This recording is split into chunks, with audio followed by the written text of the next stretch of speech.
My name is Eleanor Lewin, and I'm here today with Adeline Lesk, who last May celebrated her 104th birthday.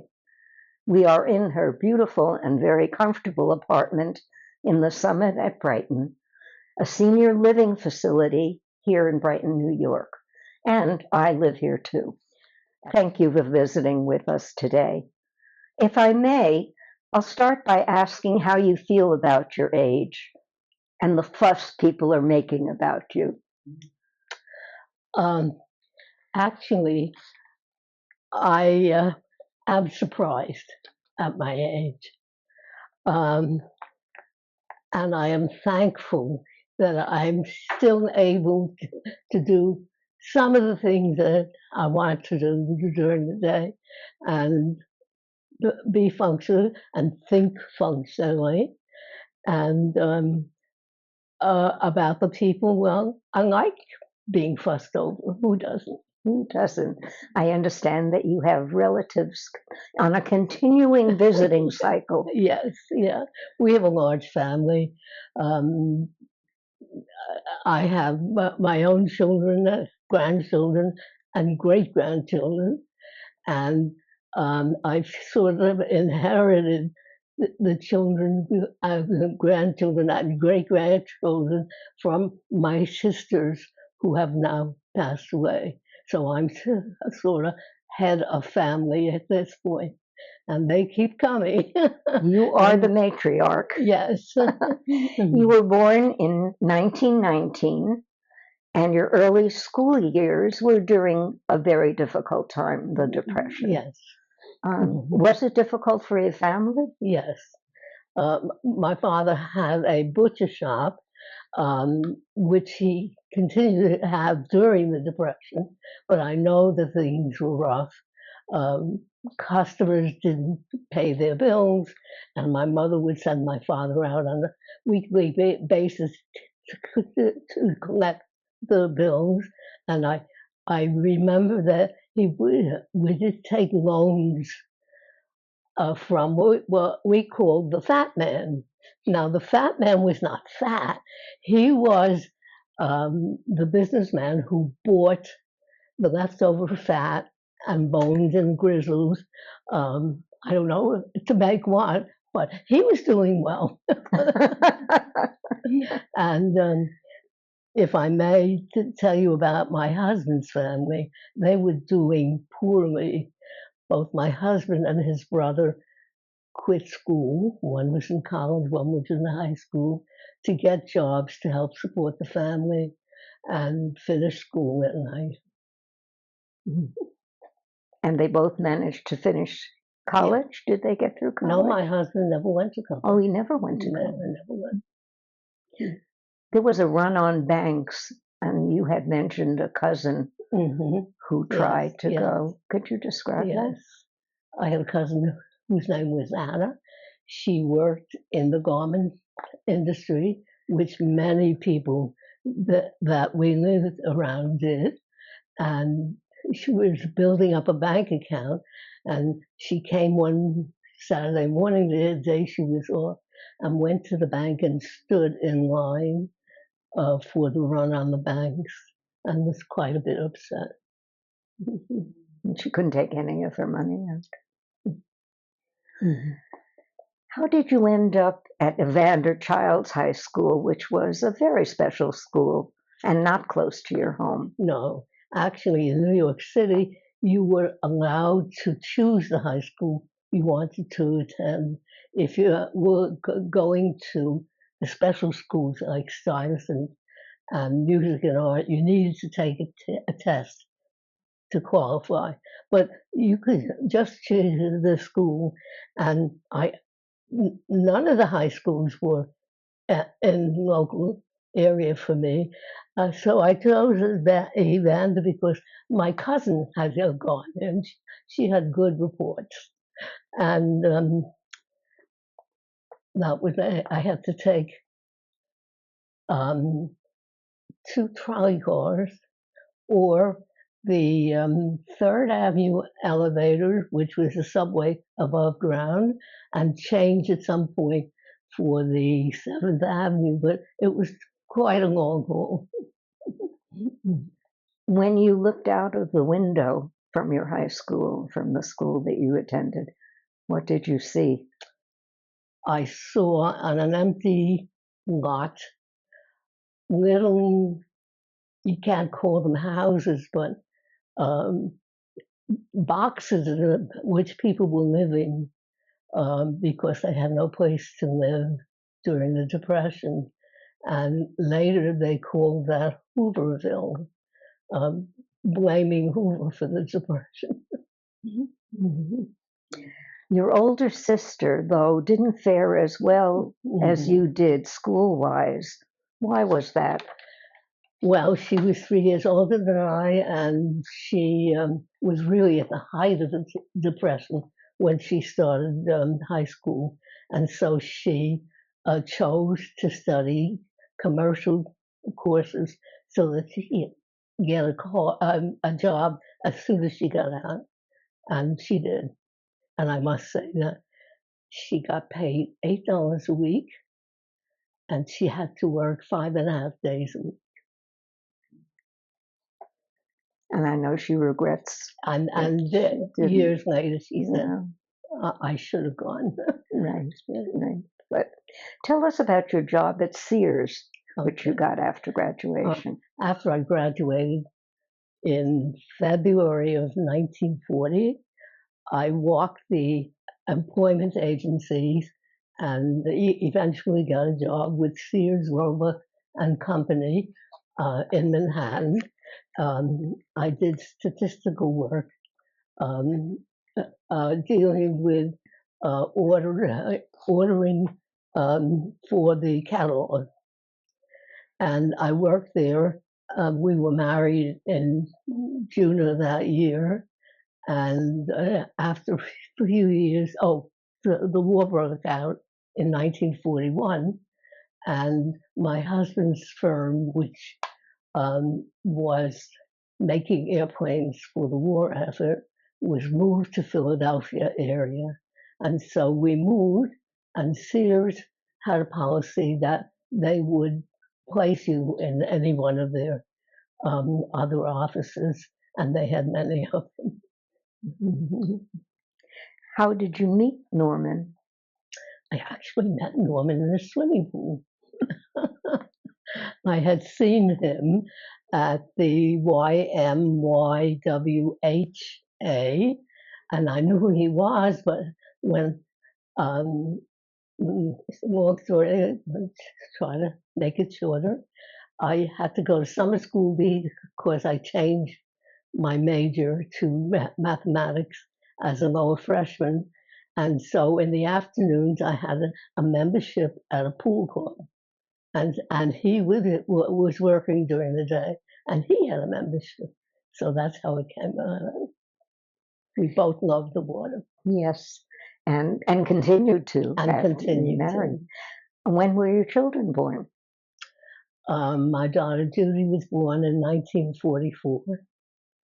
And during the war, we were living in Philadelphia. Right. And after the war ended in 1945, we moved back to New York and bought a house and filled the other bedroom. We had my second child, who was born in 1947. Okay, and you at that time decided to go back to school after your husband made a particular remark to you. Yes, you want to tell us about it? I was very active when the children were growing up. I was always on the Parents Association, and I was the delegate to the citywide UFC, which is United Federation of Teachers. I was a Girl Scout leader. I helped publish a newspaper with a friend of mine for both the school and for a temple. Oh. Both of them. And one evening I was on the phone talking, and my husband looked at me. He said, you're so busy, you should be getting paid for this. And so the next year I went back to school to take education courses, which I had not taken as a student. And that included, that was for math and for science because Sputnik had just gone up and the United States was very anxious to get more math and science teachers. So after a year, I got a job in a local junior high school, um, and taught there for several years and decided I liked older children better. So I moved up to the high school. And I don't think I told you that both the junior high and the high school were back to back with Queens College. Oh, they were Yeah. on the same campus. Yes. Oh, when I was there, that didn't exist any longer. Addie, there was a painful episode in your life when your husband was blacklisted during the McCarthy era. Could you tell us about that? Yes. When we moved back to New York, my husband got a job with Sperry Gyroscope, where they manufactured instrumentation for airplanes. And one day he was called into the office and told to pack up his stuff and leave in 15 minutes. They would not tell him why. And he came home jobless. And we're soon able to find another job, but we got the American Civil Liberties League, ACLU, yes, to do something about it, and they appointed a lawyer who worked with us for no fee at all. And after his investigation, he was able to get an appointment for an interview with the committee.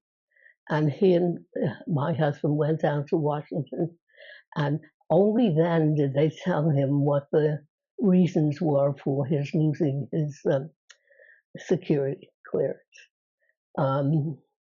We had signed a petition once to put a candidate on the ballot for the New York City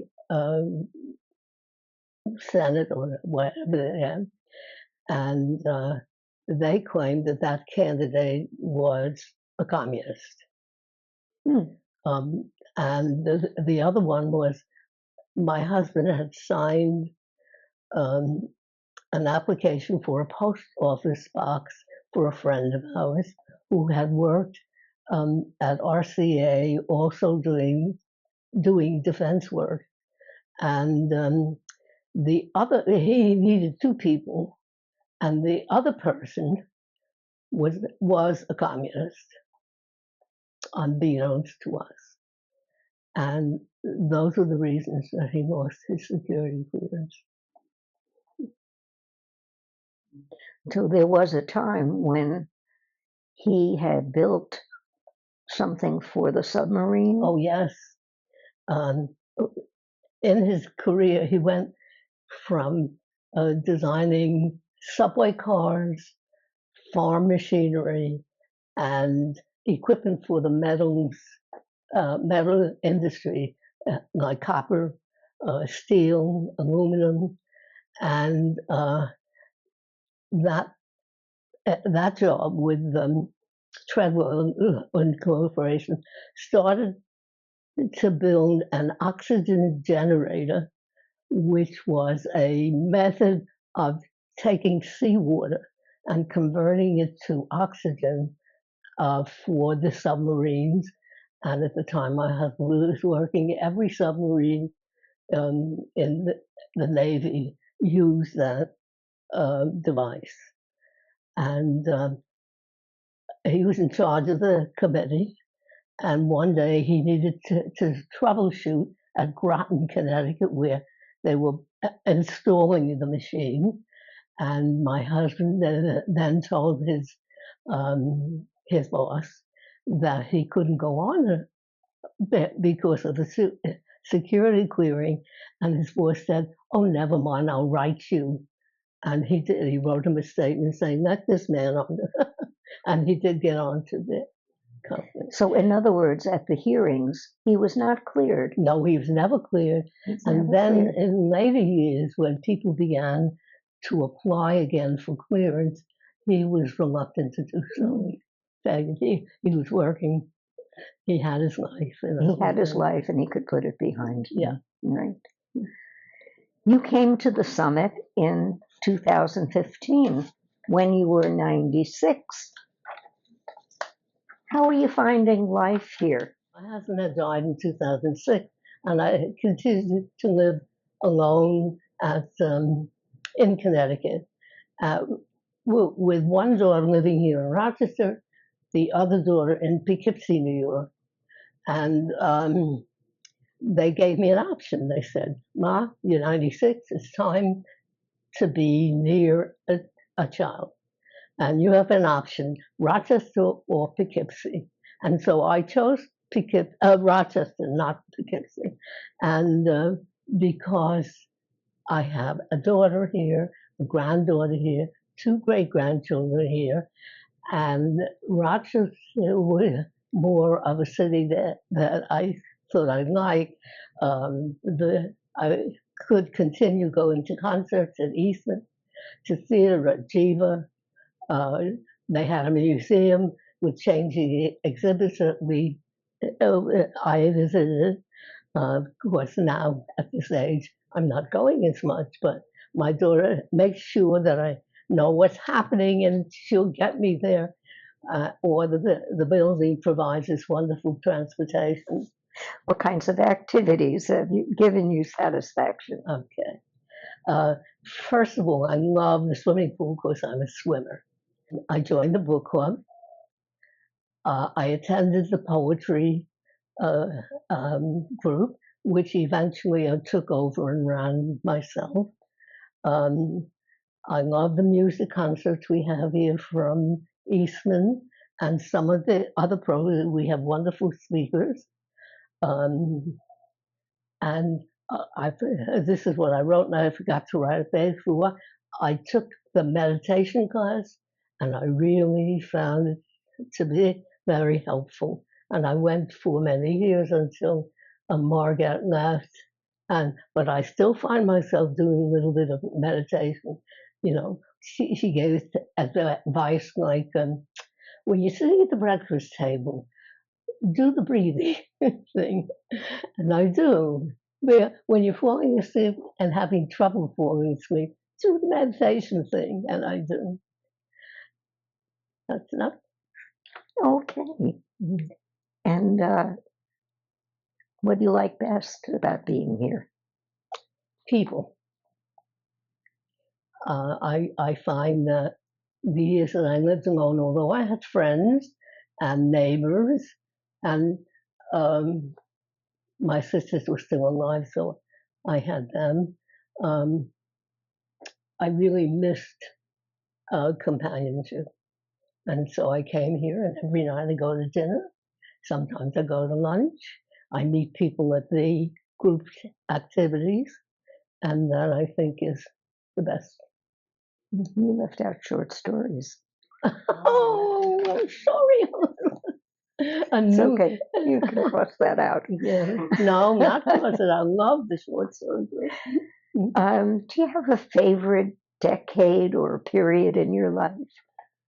Well, I have to say, it's not a 0 to 9 group, but when we moved back to New York after 1945, and before the terrible things happened that our life withstood, those were good years because I had children, I had friends, and eventually both of my sisters moved to the same town. And so that was a good time for you. Yeah. And so I'm going to conclude with what kind of advice you can give us for living a fulfilling life. Okay, one of them is to keep active, to make and keep friends, um, to learn to accept changes, including aging, um, have a positive attitude if you can, uh, enjoy friendship. All very wonderful advice, and I thank you Thank you. for visiting with me and telling us about your interesting and varied life. Mhm. And you are a treasure at the summit. That sounds